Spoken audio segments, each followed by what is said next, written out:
Bonehead Guitars. Let's go build some junk.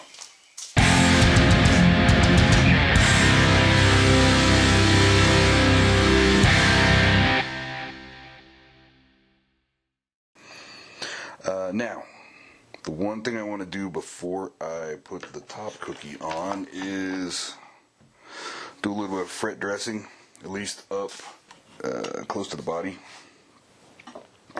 because it'll be harder to do that with the top cookie on there. Because when we did our frets, we didn't do anything, just get them in there.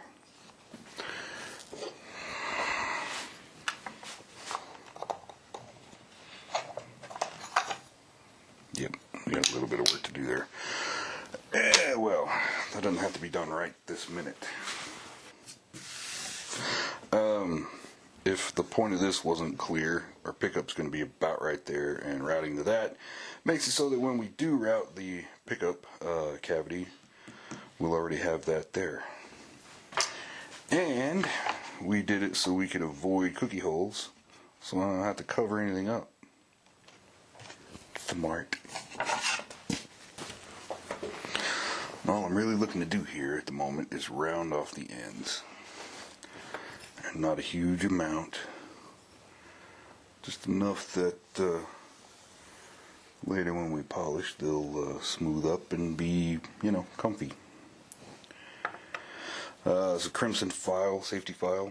I'm using the flat end. So we should be able to do this without affecting the fretboard or the binding at all.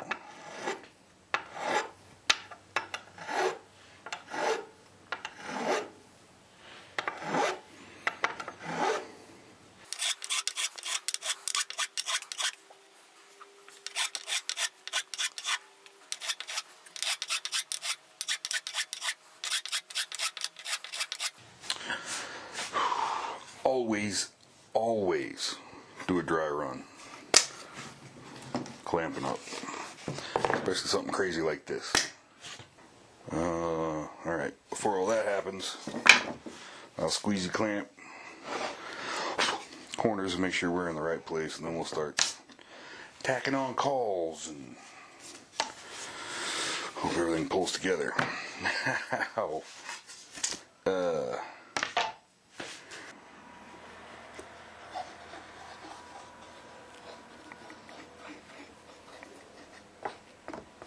Shit.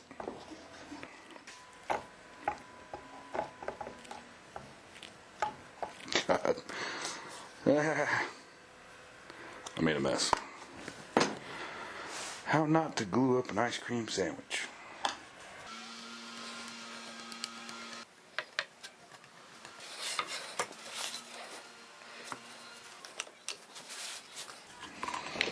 I think that's pretty good alignment.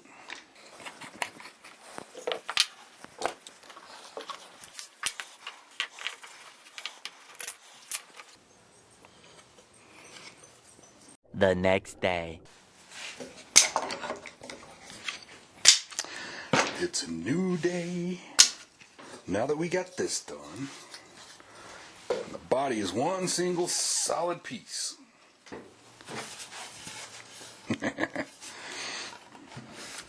Okay, now the string through problem.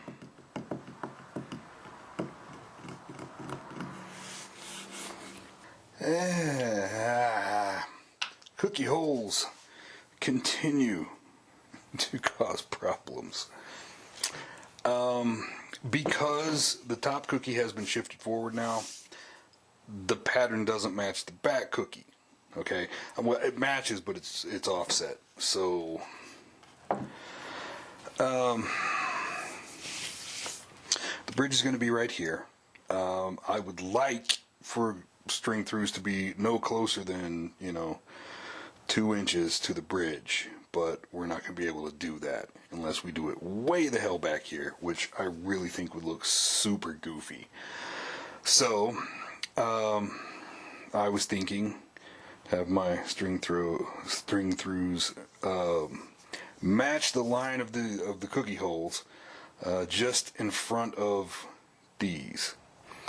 Now, I can't, all I can do is measure from the back and from the side and try to get as close as possible to figure out where that's going to happen, where that's going to land on the back.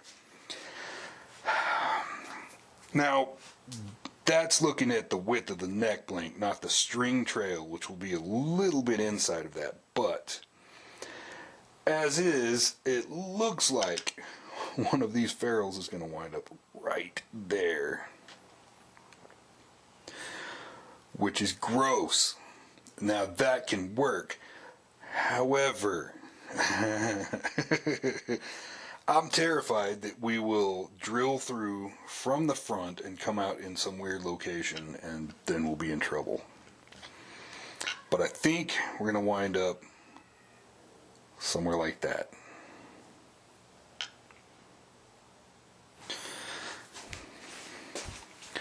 I think that's how that's going to play out. I had a jig. Well, I still have a jig. It's going to need a little bit of work because we're not set up quite like we used to be. But this little thing has 3 different sized little posts. So depending on what I'm doing, I can use one of those. Well, we need to pick one of these for a pilot hole size. I suppose what we need to do at this point is use our string spacing ruler and map out 2 or 3 different spacings along our necklines so we can draw some lines and see exactly where to drill along this line. We'll pick a pilot hole size based on one of these 3, and we will drill from the face side where those ferrules are going to go. The face ferrules are more important because they're going to be visible all the time, but from the face we know exactly, we can really map out where we're going to go here. We'll just have to guess at the back where it's going to come out. And we can make some pretty good, judgment calls on based on measurements, but we can't know precisely. So there's an element of uncertainty.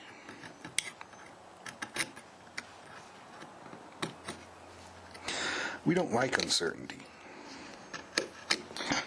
especially when it comes to things that can't be undone. However, there's only so much we can do to mitigate that in this instance. I think I like that. That's not bad.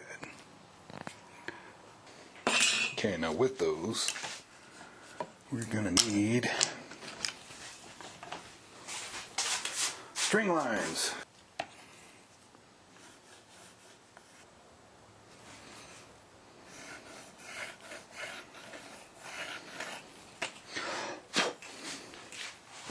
Okay, which means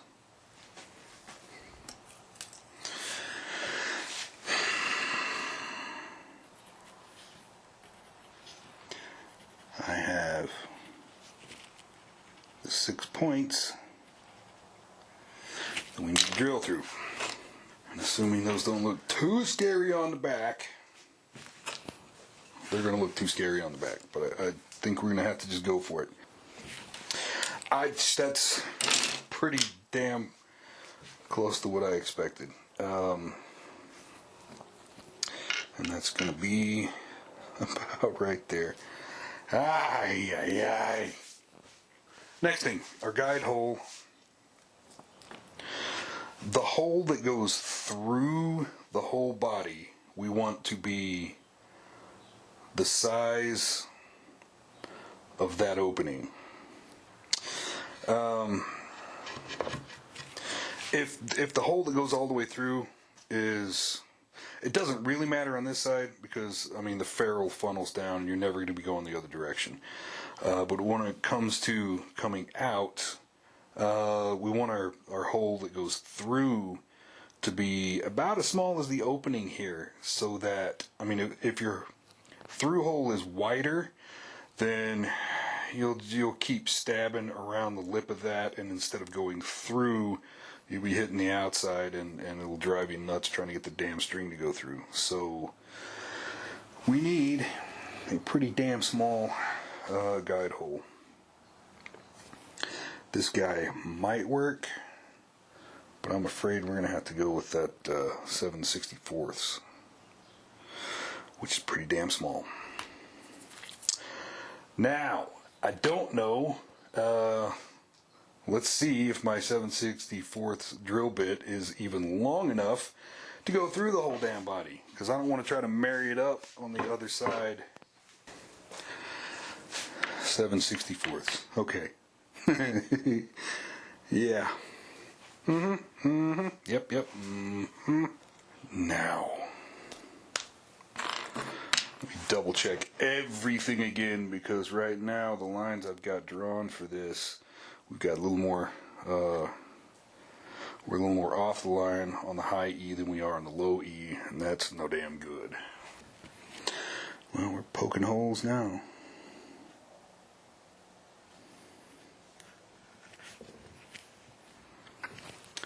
We are committed now.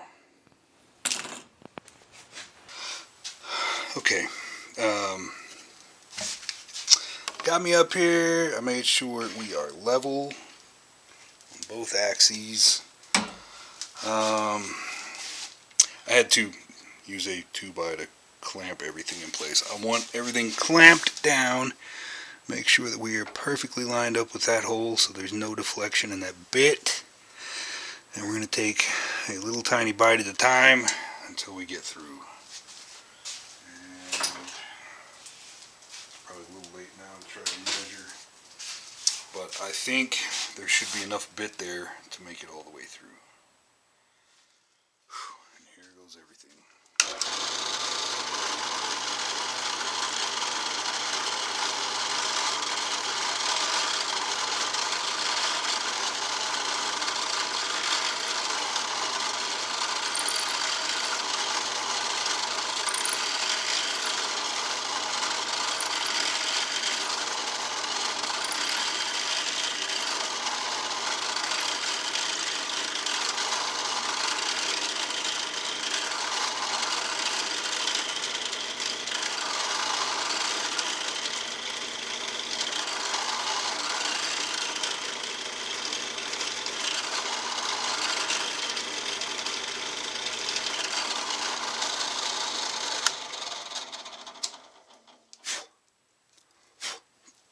Terrifying. It took quite a bit of fiddling around to get that to line up perfect.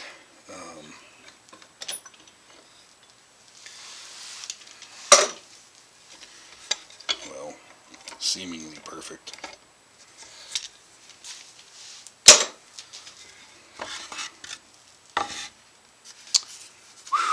Oh, thank God. Alright, that's the one I was most terrified of, and that, it's going to be a little tricky there, but it'll be alright. Okay. Now we'll just forge on with the others.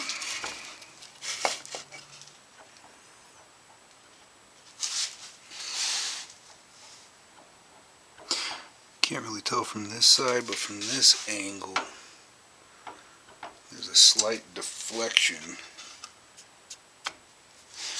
when the bit meets that guide hole. I mean that little awl hole.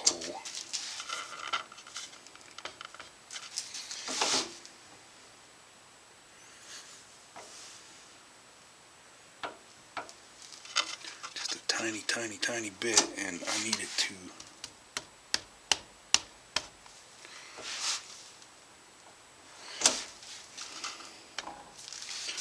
knot.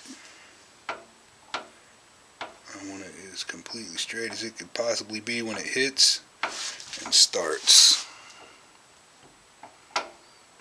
I think we're good. Tighten clamps a little.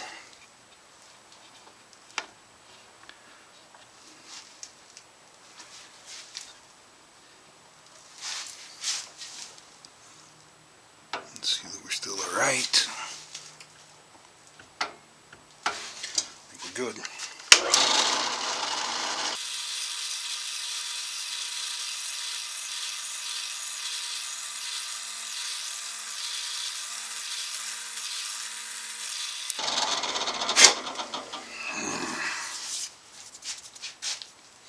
Those are kind of big for guide holes, but what can you do? Alright, that's the way the rest of them are going to look.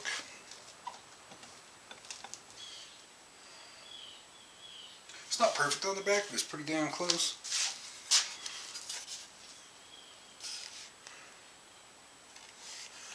This one I think deviated slightly,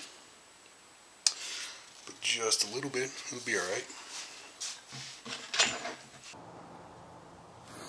We need the point of that bit to hit dead center in the middle of that little baby bolt.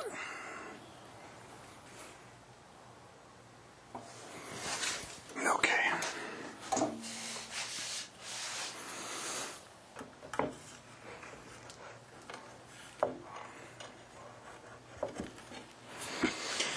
Okay. We are in place.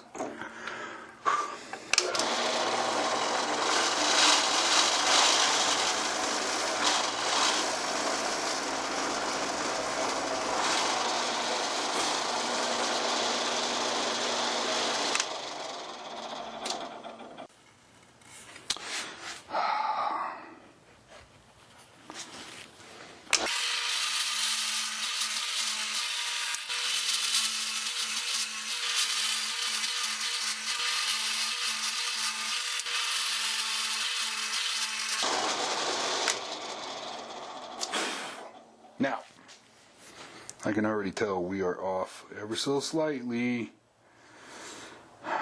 These two are a little closer together than these two, so this one must have been off a little. Okay, now it's time for this little guy. Find a drill bit that works for him and do some test holes. We're going to try 5/32 and see if it will fit. If not, then we'll step up. I want it nice and snug in there.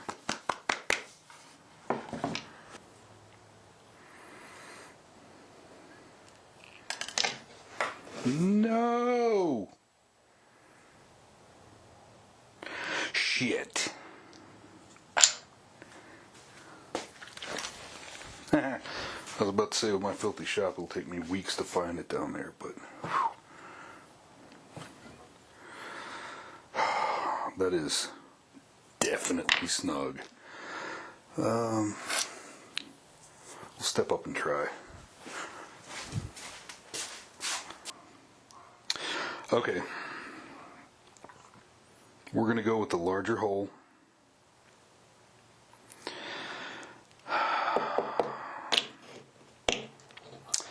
And assume that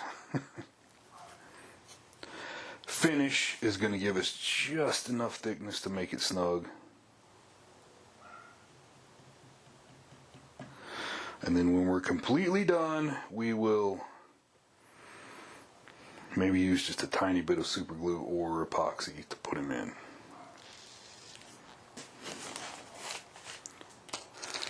I think that's my plan. I don't want him so incredibly tight.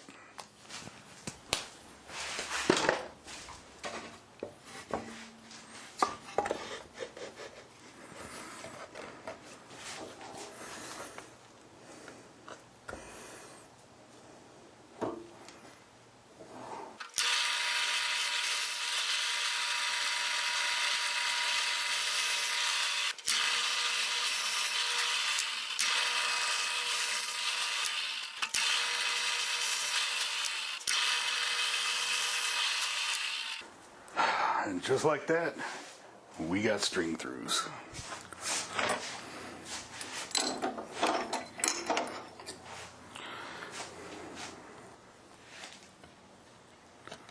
Yeah, okay.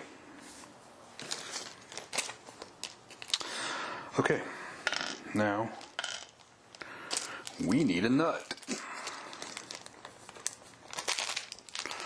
But first, the camera needs a break. And so do I. Hope you had fun. Like this video, go subscribe, stick around. Meet me back here next time. We have more stuff to do.